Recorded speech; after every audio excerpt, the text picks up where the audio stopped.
Hey, mamas. It's your girl, Carrie, and welcome back to Mom Wife Career Life. Okay, take that deep breath. Can you feel it? The holidays are officially creeping in. The calendars are filling up, the school emails are multiplying, the group chats are buzzing, and suddenly you're juggling concerts and deadlines and class parties, shopping, wrapping, and remembering where you hid the Amazon box. No joke, I just found a present that I hid in my closet last year that I will be giving this year. But if you're anything like me, you really just want this season to feel magical for your kids. The hot cocoa at night, the twinkling lights, the traditions, just making those awesome memories that matter so much more than you totally realize in the moment. But here's the truth that we don't talk about enough. We get so wrapped up in making the magic happen that we forget to actually experience it, especially as working moms, because the real magic, it isn't in those perfectly curated moments. It's the giggles while decorating cookies. It's the car rides, looking at lights. It's your kids leaning against you during a movie you actually get to sit down and watch without folding laundry in the background and off your phones, mamas. And this year for me hits a little differently. This is our last holiday season where all three of my kids will be under my roof as kids. Maybe they'll come home when they're older, but by the time Ashley gets out of college, she'll be an adult and Michael will be in college. So you better believe that I don't want to miss a moment and that I am doing my best to be present every day. And honestly, the best way to stay present, besides everything we're going to get into today, is really just being organized up front, plan things in advance so that your holiday season feels way more intentional and way less stressful. And that's why I created my Christmas planning guide. It's exactly what I used this year to really start planning out our holiday season. So I make sure that we leave space for the things that we really want to get done. I leave that white space in there for those last minute adventures we want to take, or even just to sit around and watch a movie on the couch.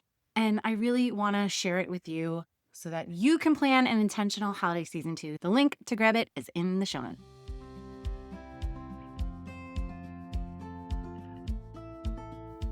Are you feeling overwhelmed trying to juggle all the many hats you wear as a working mom?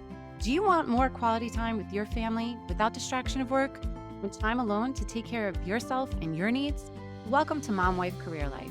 I'm Carrie, a wife, mom of three, and a recovering perfectionist. In this podcast, I will teach you how to create balance in your life by implementing healthy habits, organizing your home and your schedule, being intentional with your time and in your relationships, and most importantly, how to start putting your needs first because no one can pour from an empty cup. Grab that second cup of coffee, or if you're anything like me, your third. It's time to dive into today's episode of Mom Wife Career Life. The holidays are officially in full swing in the Pat House, and I may or may not have gone a little overboard with decorating this year. We put up 2 trees, yes, 2, our usual family tree that we do in the living room. And I added a smaller, skinnier tree in our family room because that's where we spend most of our time. It's a lot cozier in there. It's where my work desk is, and it's where I'm recording from right now. So I'm really in here all day long. And honestly, I just love having Christmas in every corner I turn. Life has really been a little tough lately, and there's just something about the twinkling lights that just really melts my work stress away. And yes, I did splurge on twinkling lights this year too. I'm a little obsessed. I'm not gonna lie. I'll try to post a video of my pretty trees in my Facebook group, and I'd love to see what yours are. So come check it out and let's hang out. But what's been making me even happier this holiday season is being so much more intentional about being present with my family. We're moving through what I've been calling our year of last and our last holiday season with all 3 kids under my roof. And sure, maybe one day they'll all find their way back here at the same time, but at least one of them, unfortunately, will be an adult the next time the season comes around, which is just crazy to think about. So I'm really trying to just soak in every moment with them without distractions of work, without distractions of my phone, or 1,000 thoughts running through my mind of what I should be doing. And trust me, I know it's hard. I really do.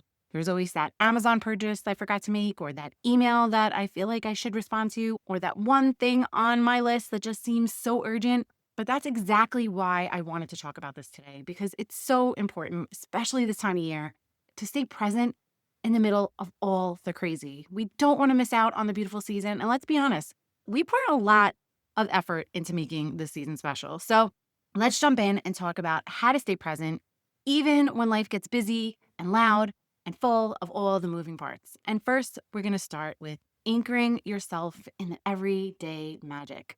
Presence, it doesn't just happen in the big, perfectly curated moments. It happens in those tiny little ordinary ones that we usually rush past. The real magic, it's in those giggles while the kids are making homemade decorations or while sitting around writing out holiday cards, the messy flower explosions during cookie baking, or the little squeeze they give you before heading out the door. I really miss those days. I'm lucky if I get a goodbye or a see you later. And speaking of homemade decorations, I really do wonder how many people make those popcorn garlands. I see it on TV and I see it on Facebook, and it looks like a lot of fun, but I've never actually done it before. And I just imagine Brody would totally knock my tree over and try eating it all. But it's all these little moments. They're going to really be the ones that you're going to miss one day and you're going to wish you could go back to. My kids actually still like doing all the things that we've done since they were little that I thought that they would have outgrown.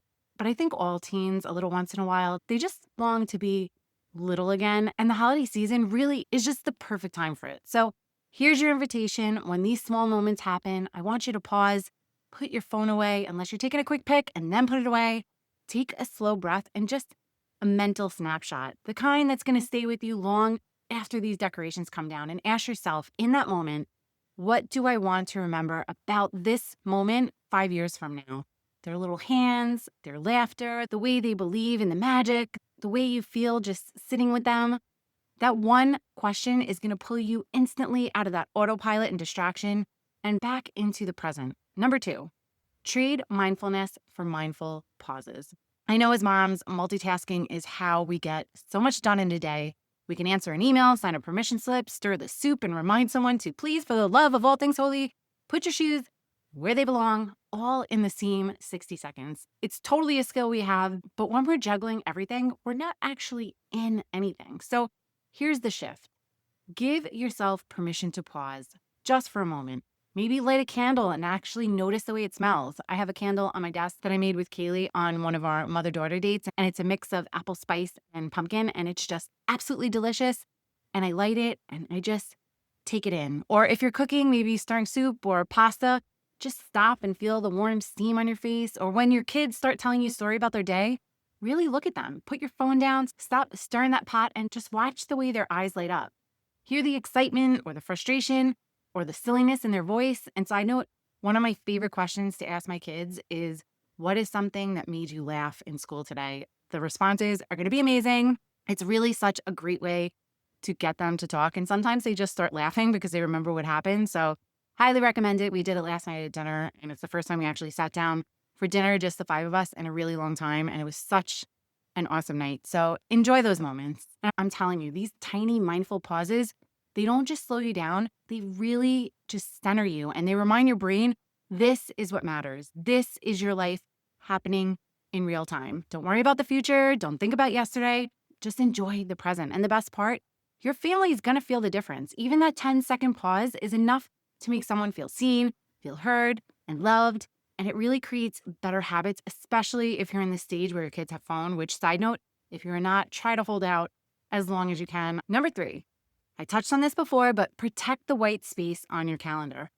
The holiday season just fills your calendar up real fast. You blink and suddenly you're triple booked. There are school concerts and play, office parties, Secret Santa, cookie swaps, teacher gifts, family gatherings, and somehow everyone seems to choose the exact same weekend to host something. It's also why I've hated having a December birthday. 0 people have time for it, including myself. And honestly, if you are not intentional, you're going to wake up on December 26th and feel like you ran through Christmas instead of really just living it and enjoying it. And this is why you need to have white space on your calendar. And by white space, I mean days that you block out with absolutely nothing planned. Days where you can just breathe or have the option to stay home and watch a movie or be spontaneous and do something fun that you don't even know about right now. So protecting that white space means creating intentional breathing room. It means choosing margin on purpose instead of squeezing things in because you feel guilty saying no or that you just have to check that box. Because here's the truth. If every single hour is spoken for, you're not going to have any capacity left to be present or to really enjoy the things you worked so hard to plan. So I want you to try this. Choose one evening a week between now and New Year's to just stay completely plan-free. Block it on the calendar like it's a doctor's appointment that you cannot cancel, and use that pocket of time for something simple and something that just really lights you up. Maybe buy hot cocoa bombs and make hot cocoa as a family. watch a movie or take a family walk to look at Christmas lights or play a board game or something cool that your family just really enjoys, because that's where presence happens naturally. It's where you actually are able to feel the season instead of just managing it. Number 4, use traditions as touch points, not to-dos. Traditions, I'm all about them. They are beautiful, but only when they feel enjoyable, not exhausting. Sometimes we treat holiday traditions like items on a checklist we just have to conquer rather than these little anchors that bring our family closer. And when something becomes a chore, it totally loses its meaning. And here's the truth: traditions should fill you up, not drain you. So instead of trying to do all the things because we've always done it this way, try thinking of traditions as touch points, those tiny moments that help your kids feel connected, feel loved, and feel rooted in really something special. Not perfection. They don't have to be Pinterest worthy spreads, just connecting with your family. And this comes from a mom who's done 18 Christmases with her kids. I still can't believe it. And do you know what their favorite tradition is? The one that feels the most magical to them, the most, it's really Christmas time, when we move the furniture around to make room for the Christmas tree. That's it. Not the elaborate crafts we do, not the matching pajamas or the big outings or the trips to the city or to see the Rockettes. It's the 5 minutes of shoving couches around in the living room. I always knew that they liked when we moved the furniture around, but I didn't realize how much it meant to them until this year. And since it's Ashley's year of last, I wanted to go big for Halloween. And a friend sent me a picture of a Christmas tree with a sheet over it, and it made it look like a ghost because everyone knows how Christmas obsessed I am. And honestly, it was totally something I was going to do, but Ashley asked me not to. She said she wanted the feeling of waking up one morning, walking downstairs and seeing the furniture moved and knowing that the holiday season had officially begun, and she didn't want it to be a ghost tree. She wanted it to be the Christmas tree. And that tiny, ordinary ritual anchors her. It anchors all of them. Moving furniture, $0, no big production, just Russ and I moving a few pieces to fit our tree. And somehow that simple little moment has left the biggest imprint on their childhood. Isn't that crazy? So I want you to keep that in mind as you plan the season. Sometimes it's not the big energy draining tasks that matter. Sometimes it's the quiet, simple moments that are going to stay with them forever. So give yourself permission to keep the traditions that make your family light up, simplify the ones that feel way too heavy or are draining your energy, and release the ones that no longer fit the season of life you're in. The magic is still there, even in the simpler versions. And honestly, sometimes simplifying lets you really enjoy the tradition more than you ever have. And last but not least, number 5, the most important one of all, ground yourself with gratitude. When life gets chaotic, and let's be honest, the holidays can feel like a full-time job on top of your already full-time job, gratitude is one of the quickest ways to bring yourself back to right. Gratitude is like an emotional reset button. It interrupts the rush, it interrupts the stress, it interrupts the mental to-do list marathon we run from morning until night. So here's a really simple practice. When you start to feel overwhelmed, just stop and try to look for 3 things in that exact moment that you're thankful for. Not in general, not my family or my health, but right this second. Maybe it's the sound of your kids laughing in the next room, proof that happiness still lives in your house, even on the messy days. Maybe it's the soft glow of the Christmas tree you put up, the smell of pine or cinnamon floating around the air. Maybe it's the dog curled up at your feet, or maybe it's the fact that you get to work from home, even if it's just one day a week. This one is an absolute huge one for me. No matter how stressful work gets, I always come back to the gift of being right here. I went from seeing my kids for only an hour or 2 a night before they went to bed to getting glimpses of their everyday, hearing their voices, being able to bring them to school, pick them up from school, or be the first face they see when they walk in the door. It's being part of their everyday moments. And that perspective alone grounds me every single time. Or maybe it's simply your breath, the quiet reminder that you're here, that you're capable, and that you are doing your best. And honestly, that's a really big one too. Sometimes it takes seeing the world through a wider lens to really anchor yourself. I recently helped my neighbor with a donation drive for Jamaica after the hurricane. We were collecting toiletries and supplies. And there is nothing, I'm telling you, nothing that hits you harder with gratitude than packing tampons and pads for women who not only lost everything, but who still get their period with nothing to manage it. And I know that's not the prettiest example, but it's real. And sometimes we need to hear the real to shift our perspective. We take so much for granted. And while sure, there will always be people who have way more than you, but there are far more people in this world who would trade their life for yours in a heartbeat. And gratitude doesn't minimize your struggles. I don't want you to think that. It just reminds you that even in the chaos, there is so much good right in front of you. And those tiny pockets of gratitude pull you out of your head and into the present. They quiet the noise long enough for you to actually feel the moment that you're in, because gratitude is presence in disguise. And when you practice it, especially during this season, and this is when you really should be practicing it, you train your brain to notice the good, not just see the tasks and the deadlines and the chaos. Presence becomes easier, happiness becomes louder, and you just start experiencing life instead of rushing through it. And here's the truth. You're not going to remember whether the house was spotless when guests came over, or whether gifts were wrapped with the perfect bow or matching or coordinating paper, but you will remember the way your daughter's eyes lit up when she bit into that Christmas cookie, or the way your son snuggled up to you while watching that Christmas movie.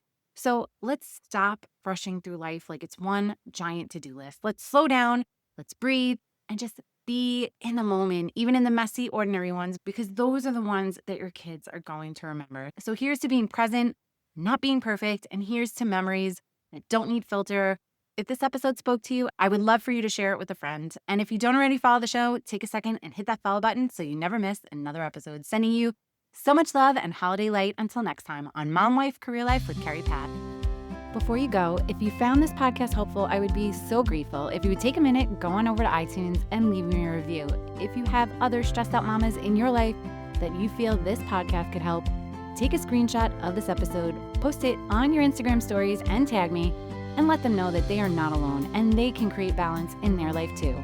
If there's a topic you'd like me to cover, or you just want to connect, DM me on Instagram at mom.wife.career.life, or come on over and hang out in our free Facebook community, Work-Life Balance for Working Moms.